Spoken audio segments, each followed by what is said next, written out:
मैत्रेय जी बोले, हे विदुर जी, कर्दम जी ने जब पुनः देवहूति से भोग विलास किया तो उनके वीर्य बल से उसके गर्भ में श्री नारायण का आगमन हुआ। प्रभु के अंश की उपस्थिति देवहूति के गर्भ में होते ही उसके चेहरे पर अलौकिक तेज व्याप्त हो गया। यह जानकर कि प्रभु का अंश देवहूति के गर्भ में उपस्थित हो गया है, कर्दम ऋषि बोले, हे राजपुत्री, जन्म लेने के पश्चात प्रभु के द्वारा तुम्हें सांख्य योग का ज्ञान प्राप्त होगा, इसलिए अब तुम्हें चिंता नहीं करनी चाहिए और मुझे प्रसन्न मन से तप करने हेतु जाने के लिए विदा करो। चिंता करने की कोई आवश्यकता नहीं है। कर्दम ऋषि के वचन सुनकर प्रसन्न चित्त देवहूति बोली, हे स्वामी, इस बात पर कैसे विश्वास करूं कि प्रभु ने जन्म लेने हेतु मेरे गर्भ में स्थान प्राप्त कर लिया है। उस समय देवहूति के वचन सुनकर ब्रह्मा जी स्वयं अन्य देवताओं सहित पधारे और देवहूति से कहने लगे, हे देवहूति, तेरे जप तप एवं व्रत करने के मनोरथ पूर्ण सफल हुए। तेरे गर्भ से श्री नारायण जी कपिल मुनि के रूप में अवतार लेकर संपूर्ण जगत में विख्यात होंगे, जिससे तेरा भी नाम उनके माता के रूप में अमर हो जाएगा। यह सुनकर वह अति प्रसन्न हुई। प्रभु तुझे अपनी कृपा प्रदान कर तेरे मन में व्याप्त अंधकार को दूर प्रकाश की ज्योति जलाएंगे, तुझे सांख्य योग का ज्ञान प्रदान करेंगे, किंतु तू उन्हें अपना पुत्र समझने की भूल मत करना। सृष्टि से जब धर्म का लोप हुआ है, प्रभु ने नवीन रूप में अवतार लिया है। इतना कहकर ब्रह्मा जी एवं अन्य देवतागण ने देवहूति के तन को हरि मंदिर मानकर परिक्रमा की और प्रणाम करने के पश्चात प्रस्थान कर गए।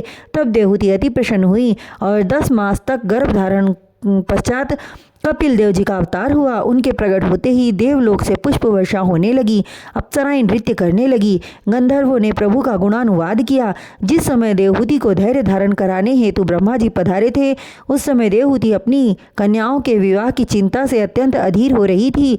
यह देख ब्रह्मा जी ने कहा, हे देवहूति, मैं अपने पुत्रों को छोड़कर जा रहा हूँ, तुम इनके साथ अपनी पुत्रियों का विवाह कर दो।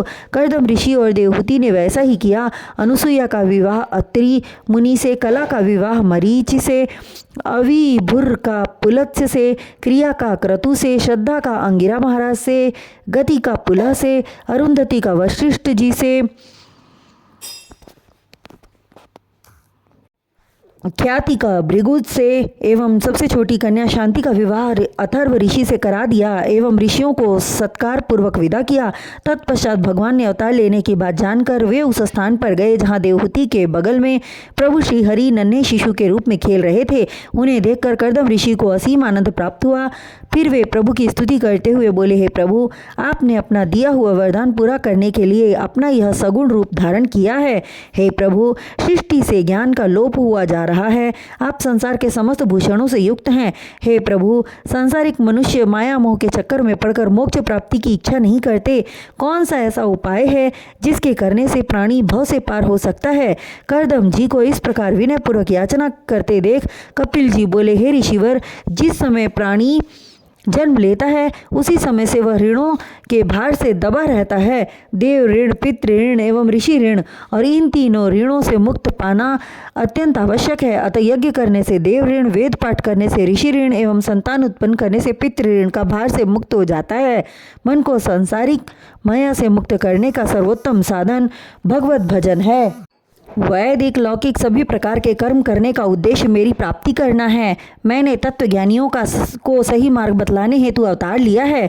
जिस जगत पिता परमेश्वर के दर्शन की अभिलाषा करके मनुष्य अथवा प्राणी भजन कीर्तन करता है, वह जगत पिता मैं ही।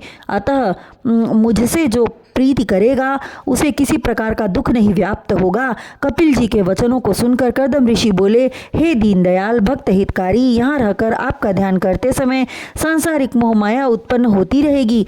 यदि आप आज्ञा प्रदान करें तो मैं वनों में जाकर आपके स्वरूप का ध्यान करूं।